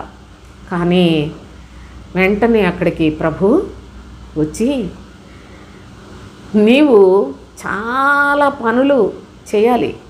ఏంటంటే మొత్తం చూస్తూ వ్రాయించినట్టు వ్రాయించేశాడు ప్రకటన గ్రంథాన్ని. నా ప్రియ సహోదరులారా, దేవుని సన్నిధిలో అపోస్తులుడైన పౌలు తిమోతికి చెప్తున్నాడు, నా కుమారుడా, క్రీస్తు యేసునందున్న కృప. ఏంటండి కృప? క్రీస్తు యేసు దీవించాను, మిమ్మల్ని గొప్పవాళ్ళుగా చేస్తున్నాను, లోకంలో మీకు అన్ని కలిసి వస్తాయి, ఇన్ని కలిసి వస్తాయి అని ఎక్కడ ఒక్క మాట క్రొత్త నిబంధనలో ఉందేమో చూపించండి. లోకములో అపోస్తులతో చెప్పాడు, మీకు శ్రమ అయినా ధైర్యముగా ఉండుడి అని చెప్పాడు. లోకములో ఉన్నదంతా శరీరాశ, నేత్రాశ, జీవపడము. లోకాన్ని చూడొద్దు, ప్రేమించొద్దు. ఎవడు లోకముతో స్నేహము చేయగోరునో వాడు దేవునికి శత్రువు అని చెప్పాడే. కానీ అన్నీ అవే, నేను ఎన్నైనా చెప్పగలను. లోకములో మీకు కలిసి వస్తుందని, లోకంలో కష్టాలు పోతాయి, లోకంలో మీకు ఏ బాధలు ఉండవు అని ఎక్కడైనా చెప్పాడా? మరి ఎందుకు ఈ పాస్టర్లు ఇలాంటి ప్రార్థనలు చేసి ప్రజలను భ్రమలోకి పెడుతున్నారు? ఇంకా వాళ్ళని బ్రతకనివ్వరా? పాస్టర్లు అంటే దేవుని చేత పంపబడిన దేవుని సేవకుడైతే ప్రజలను బ్రతికించి ప్రభు కొరకు బలవంతులుగా తయారు చేస్తాడండి. కానీ అబద్ధ బోధకుడు ప్రజలను చంపుతూ, దేవుని నామములో వచ్చిన ప్రజలను చంపుతూ మిమ్ములను, మీ ఆత్మలను, మీ కుటుంబాలను సర్వనాశనం చేస్తాడు. దుర్మార్గులండి. అలాంటి వాళ్ళ గురించి చెప్పితే చాలామంది వ్యసన పడిపోతున్నారు సోదరులారా. వాక్యం తెలుసుకోరా, వాక్యం నేర్చుకోరా, దయచేసి ఆలోచించండి. ఇక్కడ ఎంత స్పష్టంగా చెప్పాడో చూడండి. పౌలు తన నిజమైన కుమారుడు కదా, ఈ నిజమైన కుమారుడికి ఏమని చెప్తున్నాడంటే, నీవు మంచి సైనికుడి వలె, క్రీస్తు యేసుకు మంచి సైనికుడి వలె నాతో కూడా శ్రమను అనుభవించుము. అదే క్రీస్తులో ఉన్న కృప. ఆ కృప చేతనే నీవు బలవంతుడు అవుతావని ఎంత తేటగా చెప్పాడో చూడండి. అతను ఆల్రెడీ బలవంతుడు తిమోతి, కానీ ఇంకా బలవంతుడు అవుతావు నువ్వు. ఎంత శక్తి కలిగిన సంగతులను నిజముగా సత్యమును ప్రకటించువారు బోధించారో దయచేసి ఇప్పుడైనా ఈ మాటలను బట్టి అయినా గ్రహించండి. నా ప్రియ సహోదరులారా, మిమ్మల్ని వేడుకుంటూ మీకు ఈ సంగతులు నేను తెలియజేస్తూ ఉన్నాను. అంత మాత్రమే కాకుండా చూడండి, ప్రభువు ఎంతో స్పష్టంగా ఆయన తెలియచేసిన మాటలను దయచేసి ఈ సందర్భంగా మీరు జ్ఞాపకం చేసుకోవాలి. యాకోబు పత్రిక 5వ అధ్యాయం, యాకోబు పత్రిక 5వ అధ్యాయం 19-20 వచనాలు చూడండి. నా సహోదరులారా, మీలో ఎవడైనను సత్యము నుండి తొలగిపోయినప్పుడు మరి ఒకడు అతనిని సత్యమునకు మళ్ళించిన ఎడలా, సత్యము నుండి తొలగిపోయినప్పుడు అనగా క్రీస్తు బోధ నుండి ఎవరైనా తొలగిపోయినట్లయితే అలాంటి వారిని సత్యమునకు మళ్ళించాలి. అది సహోదరుల యొక్క బాధ్యత, అది ప్రభు పనిచేసే వారి యొక్క బాధ్యత. కానీ వీళ్ళే దొంగ బోధకులు సత్యాన్ని చెరిపేశారని గలతీ పత్రిక 1వ అధ్యాయంలో ప్రభు చాలా తేటగా తెలియజేశాడు. క్రీస్తు సువార్తను చెరుపగోరి నిష్ప్రయోజనమైన ముచ్చట్లు చెప్పి అనేకులను చంపుతున్నారని తెలియజేశాడు. అయితే ఇక్కడేమంటున్నాడంటే సత్యము నుండి తొలగిపోయి ఏ శ్రమల్లోనో శోధనల్లోనో బాధలోనో లేకపోయినట్లయితే, కొందరు అబద్ధికుల యొక్క ప్రేరణ వలననో సత్యము నుండి ఎవరైనా తొలగిపోయినట్లయితే అట్టి వారిని సత్యమునకు మళ్ళించినట్లయితే పాపిని వాని తప్పు మార్గం నుండి మళ్ళించువాడు మరణము నుండి ఒక ఆత్మను రక్షించిన వాడయ్యుండి అనేక పాపములను కప్పివేయును. కనుక ఇలాంటి పనిని చేయవలసిన విధి దేవుని యొక్క ప్రజలకు వారిని శ్రేష్టమైన మార్గములో సత్య మార్గములో నడిపించవలసిన విధి కర్తవ్యాన్ని దేవుని యందు శక్తివంతులు బలవంతులకు అనుగ్రహించి ఉన్నాడు. దయచేసి గమనించండి. బలహీనులకు ఊతమునిచ్చే పని బలవంతుడు చేస్తాడండి. బాగా ఒక నదిలో పడిపోయాడు అనుకో, లేకుంటే లోతైన నీటిలో పడిపోయాడు అనుకోండి, ఎవరైనా తనకి ఈత రాదు, కొట్టుకులాడుతున్నాడు, ఇంకొకటి వచ్చి అయ్యో మా తమ్ముడు పడిపోయాడు, లేకపోతే మా అన్నయ్య పడిపోయాడు, నేను కూడా దూకేసి తీద్దామంటే వాడికి ఈత రావాలి కదా, లేకపోతే ఇద్దరూ చచ్చిపోతారు. కనుక ఈత వచ్చిన వాడైతే అప్పుడు ఈ బలహీనుడిని రక్షించుకోగలడు, ఈత రాని వాడిని రక్షించుకొనగలడు. అలాగుననే బలవంతుడు అనగా ప్రభువునందు క్రీస్తునందు శక్తివంతులైన వారు బలహీనుల యొక్క దౌర్బల్యములను భరించాలి. విశ్వాసమందు బలహీనులైన వారిని చేర్చుకోవాలి. విశ్వాసములో నుండి లేక సత్య మార్గంలో నుండి తొలగిపోయిన వారిని మరలా మార్గములో మళ్ళించవలసిన బాధ్యత తీసుకోవాలి. అలాంటి వారి విషయంలో దేవుడు ఎంతో ఎంతో సంతోషించు తండ్రిగా మన మధ్యలో మనకు ఈ సంగతులను తెలియచేస్తూ ఉన్నాడు. దేవునికి స్తోత్రం. అయితే యూదా కూడాను చూడండి, యూదా తన యొక్క పత్రికలో ఒకే ఒక అధ్యాయంలో ఆయన ఎన్నో సంగతులు, సమస్తమైన సంగతులన్నిటినీ ఎంత సంక్షిప్తంగా వ్రాసాడు అంటే వాళ్ళు ఎంత పవర్ అయిన వాళ్ళు కూడా దయచేసి గమనించండి. అయితే ఈ యొక్క పత్రికలో ఒకే అధ్యాయం ఉన్న ఈ పత్రిక 22వ వచనం చదువుదాం.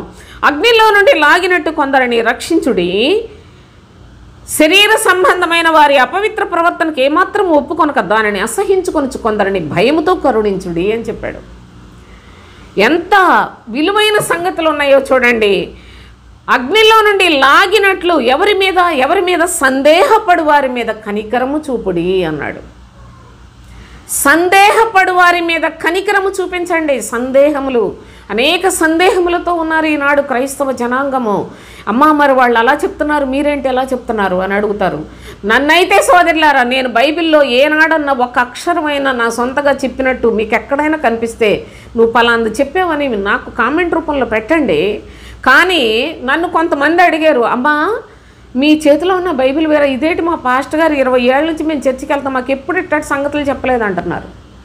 ఇలాంటి సంగతులు చెప్పలేదు, మీరేంటి ఇలాంటి బైబిల్లోనే ఉన్నాయా అంటే, సరే నా బైబిల్ నువ్వు తీసుకోమ్మా, నీ బైబిల్ నేను తీసుకునే వాక్యం చెప్తాను అని చెప్పినా వాళ్ళ సందేహాలు తీర్చడం ఎంత కష్టమో నాకు తెలుసు సోదరులారా. ఎంతగా సహనంతో ఓర్పుతోటి కొంతమందినైనా కనికరించండి. ఎవరితో వివాదాలు పెట్టుకోవద్దు, వాళ్ళ సందేహాలు తీర్చండి.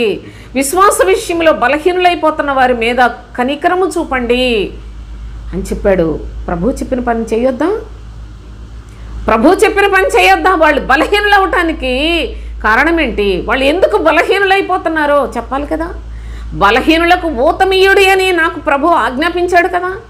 చాలా ఇన్స్ట్రక్షన్స్ అని చెప్పాడు కదా. ఈ చిట్ట చివరి ఆజ్ఞలు నిశ్చయముగా చేయాలి. అయితే దేవుని యొక్క మహాకృప చేత ప్రభు చెప్తున్నాడు, సందేహపడు వారి మీద కనికరము చూపుడి, అగ్నిలో నుండి లాగినట్టు కొందరిని రక్షించుడి, శరీర సంబంధమైన వారి అపవిత్ర ప్రవర్తనకు ఏమాత్రము కూడా ఒప్పుకోవద్దు. అయితే దానిని అసహించుకొనుచు భయముతో కొందరిని కరుణించుడి. కనికరము చూపించే పని, కరుణించే పని బలవంతులకు ఇచ్చాడు సోదరులారా. వాళ్ళు నిశ్చయముగా చేయాలండి. నాకు క్రీస్తు తెలుసు, క్రీస్తు బోధ తెలుసు, నేను క్రీస్తు బిడ్డగా బ్రతుకుతున్నాను, నాకు బలమైన ఆహారాన్ని నా తండ్రి పెడుతున్నాడు అని మనలను మనమే సంతోషపెట్టుకునేది కాదది. క్రీస్తు న్యాయాధిపతి, క్రీస్తు సత్యము, క్రీస్తు సర్వలోకములో తన వారిని తాను ఏర్పరచుకొనిన వారిని ఆకర్షించుకొనుటకే సిలువ మ్రాను మీద వ్రేలాడిన ప్రేమ స్వరూపి సోదరులారా. ఆ తండ్రి యొద్ద మనము క్రీస్తు వారమై ఉంటే కరుణించే మనస్సు, కనికరించే మనస్సు కావాలండి. ఇలాంటి సందేహాలు అడుగుతున్నారు, అలాంటివి అడుగుతున్నారని చెప్పి విసుక్కుంటే నీలో దయ, జాలి, ప్రేమ ఏది? ఒకప్పుడు ఎలాంటి స్థితిలో నేను తీసుకొచ్చానో, నేను కరుణించానో, నీవు కూడా నీ తోడి సహోదరుల ఎడల అట్టి కనికరము చూపాలి అనేది ఆజ్ఞ మనకు. కనుక దేవుని యొక్క చిత్తాన్ని చాలా తేటగా గ్రహించవలసిన ఆవశ్యకతను ప్రభు యొక్క లేఖనాల్లో మనకు తెలియచేస్తూ ఉన్నాడు. అయితే దేవుని యొక్క పరిశుద్ధమైన సన్నిధిలో చివరిగా నేను ఒక అనుభవాన్ని చెప్పి ముగించేస్తాను సోదరులారా. కొరింథీయులకు వ్రాసిన 2వ పత్రిక 13వ అధ్యాయం 3వ వచనం నుంచి, క్రీస్తు నా యందు పలుకుచున్నాడని రుజువు కోరుచున్నారా? ఏటో చెప్పుకుపోతుంది అది ఈ మనిషి అని కొంతమందికి ఏమన్నా ఇబ్బందిగా ఉందా? చూడండి, అపోస్తలుడైన పౌలు చెప్తున్నాడు ఈ మాట. నాలాంటి ఒక అల్పమైన దాని గురించి కాదు నేను మాట్లాడుతుంది. పౌలు చెప్తున్నాడు ఏమనంటే, క్రీస్తు నా యందు పలుకుచున్నాడని రుజువు కోరుచున్నారా? ఆయన మీ ఎడల బలహీనుడు కాడు కానీ మీ యందు శక్తిమంతుడై ఉన్నాడు. ఇదేంటి? కొంతమందికి చాలా సందేహాలట. ఏంటో ఈ పౌలు అంత క్రీస్తు స్వార్థ, క్రీస్తు అంటాడు, ఎక్కడ ఏ చర్చిలో చూసినా చక్కగా మనల్ని దేవుడు కాపాడాడు, దీవించాడు, బాగా ఆశీర్వదించాడు. లేకపోయినట్లయితే చదువులకు ప్రార్థన చేస్తారు, రోగాలకు ప్రార్థన చేస్తారు, లేకపోయినట్లయితే ఇల్లు కట్టుకోవడానికి ప్రార్థన చేస్తారు, పెళ్లి రోజులకు ప్రార్థన చేస్తారు, పుట్టినరోజులకు ప్రార్థన చేస్తారు. ఈ పౌలు గారు ఏట్రా బాబు, ఎక్కడ పట్టినా సరే శ్రమ పడాలని చెప్తాడు, ఏంటిది ఇది అని చాలా సందేహాలు ఉన్నాయట కొరింథీ సంఘంలో కూడా. ప్రభు నామములో ఉన్న భక్తుడు అంటున్నాడు, క్రీస్తు నా యందు పలుకుచున్నాడని రుజువు కోరుచున్నారా అని. అప్పుడు అంటున్నాడు, ఆయన మీ ఎడల బలహీనుడు కాడు కానీ మీ యందు శక్తివంతుడై ఉన్నాడు. అంటే ఆయన బలహీనమైన పనులు చేసే దేవుడు కాదు, ఆయన శక్తి కలిగిన పనులు చేస్తాడు. అనగా మిమ్మల్ని ప్రకృతి సంబంధులుగా, మిమ్మల్ని ఆ పసిబిడ్డలుగా, శరీర సంబంధులుగా, బలహీనులుగా చేసేది మీ అబద్ధ బోధకులు. కానీ నేను క్రీస్తు శక్తిని మీలో నింపాలని ఆశించుచున్న పరిచర్య చేస్తున్నాను అంటూ ఆయన ఇంకా ఏం చెప్పాడో తెలుసా? ఆయన మీ యందు శక్తిమంతుడై ఉన్నాడు. అనగా మీలో చాలా బలవంతులుగా చేసి మిమ్మల్ని పరలోక రాజ్య నివాసులుగా చేయడానికి, దేవునితో కూడా ఆయన మహిమలోనికి చేర్చుకోవడానికి ఆయన సంగతులు చెప్తుంటే మీరు బలహీనమైన సంగతుల కోసం ఆశిస్తూ ఉన్నారు. మీరు క్రీస్తును తెలుసుకునండి జాగ్రత్తగా, ఆయన మీ యందు శక్తిమంతుడై ఉన్నాడు అని చెప్పి బలహీనతను బట్టి ఆయన సిలువ వేయబడెను. కానీ ఏ బలహీనతను బట్టి? ప్రభువులో బలహీనతలు ఉన్నాయా సోదరులారా? ఆయన మన పాపములను భరించి బలహీనుడై సిలువ వేయబడి ఉన్నాడు. జాగ్రత్త. ఆయన మనలను ధనవంతులుగా చేయడానికి ఆయన ధనవంతుడై ఉండి తన దారిద్ర్యము వలన మనలను బలవంతులుగా, ఐశ్వర్యవంతులుగా చేసిన మన ప్రేమ కలిగిన ప్రభువు చూడండి, ఆయన బలహీనతను బట్టి ఆయన సిలువ వేయబడను కానీ దేవుని శక్తిని బట్టి జీవించుచున్నాడు. మేమును ఆయన యందుండి బలహీనులమై ఉన్నాము కానీ మీ ఎడల దేవుని శక్తిని బట్టి ఆయనతో కూడా జీవం కలిగిన వారము. ఈ వాక్యాన్ని, బోధను నమ్మలేక పరలోక సంబంధమైన ఈ నిరీక్షణతో కూడిన బోధ అనగా క్రీస్తు బోధను విశ్వసించలేక ఎందరో అనేక సందేహములతో అపోస్తుల బోధను కూడా తిరస్కరించిన పరిస్థితుల్లో ఏంటి, నాలో నుండి క్రీస్తు మాట్లాడుతున్నాడా లేదా అని మీకు రుజువు కావాలా?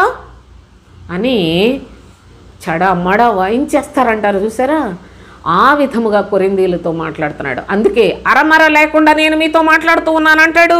2 కొరింథీ పత్రిక 6వ అధ్యాయం 11వ వచనం చూడండి. ఓ కొరింథీయులారా, అరమర లేకుండా మీతో మాట్లాడుచున్నాను. మా హృదయము విశాలముగా ఉంది, మీ హృదయములే సంకుచితములై ఉన్నాయి. మీరు మా మాట నమ్మితే, మా బోధ విశ్వసించినట్లయితే నిత్య జీవాన్ని స్వతంత్రించుకుంటారు. మీరు అబద్ధాలు విన్నట్లయితే, అబద్ధపు మాటలు విన్నట్లయితే బలహీనమైన వారైపోయి ప్రకృతి సంబంధులై, శరీర సంబంధులై, పసిపిల్లలుగా అంతకంతకు క్షీణించిపోతారు. పసిబిడ్డలు మీ పిల్లలు ఉన్నారు, వాళ్ళు పెరిగితే సంతోషిస్తారా, లేకపోతే అలాగ పుట్టినప్పుడు లాగే ఉండిపోతే మీరు సంతోషిస్తారా? ప్రభువునందు మీ పిల్లలైతే చక్కగా బాగా పెద్దోళ్ళు అవ్వాలి, బాగా అందంగా ఉండాలి, చక్కగా చదువుకోవాలి, పెద్ద ఉద్యోగాలు చేయాలి, ఎలాగ సంతోషిస్తున్నారే శరీర సంబంధులైన మనస్సుతో? క్రీస్తు మనస్సు కలిగిన వారికి అనగా అపోస్తులు వాళ్ళు చెప్తున్నారు, మీరు బలవంతులు కావాలి, మీరు అనేక శ్రమలు అనుభవిస్తేనే మీకు బలం వస్తుందని ఎంత స్పష్టంగా చెప్పిన ఈ యొక్క అనుభవాలు జ్ఞాపకం చేసుకునండి.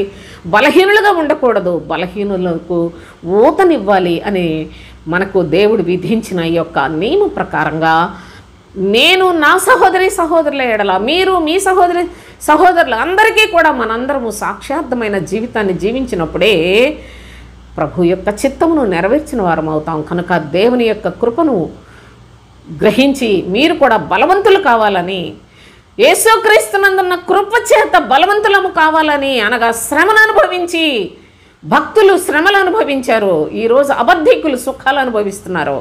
మన అపోస్తులు, తండ్రి మనకు దయచేసిన అపోస్తులు వారు అనేక విధాలుగా చిత్రహింసలు అనుభవించి ఒక్కొక్కళ్ళు ఎంత ఘోరమైన మరణాలు పొందారో కూడా చూడండి లేఖనాల్లో. కనీసం మనము శరీరమందు శ్రమను అనుభవించకపోయినట్లయితే నా ప్రియ సహోదరులారా, మనం ఎలాగో సత్య సంబంధులం అవుతాం. అందుకనే ఈరోజు అబద్ధికులందరూ సుఖాలు భోగాలు శుభ్రంగా చక్కగా అందగత్తెల్లాగా అందగాళ్ళలాగా తయారయ్యి మీకు బోధించి మిమ్మల్ని చంపుతున్నారు. కానీ మన ప్రభువు సిలువలో వేలాడుతూ నా వైపు నిదానించి చూడండి, నా వంటి వారిగా మీరు కావాలని నేను మీ కొరకు నా ప్రాణాన్ని పెడుతున్నానని ప్రభువు మనకు ఇంకా పిలుస్తున్న పిలుపు వినిపిస్తూనే ఉంది సోదరులారా. కనుక ఈ లేఖనములు కొందరికైనా షేర్ చేయండి, కొందరికైనా మేలు చేయండి సోదరులారా. ప్రభువునందు శక్తివంతులుగా, బలహీనులు బలం పొందినట్లుగా మనందరము కూడా ప్రభు చిత్తానుసారులుగా జీవిద్దాం. దేవుని స్తోత్రం ముగించేస్తాను.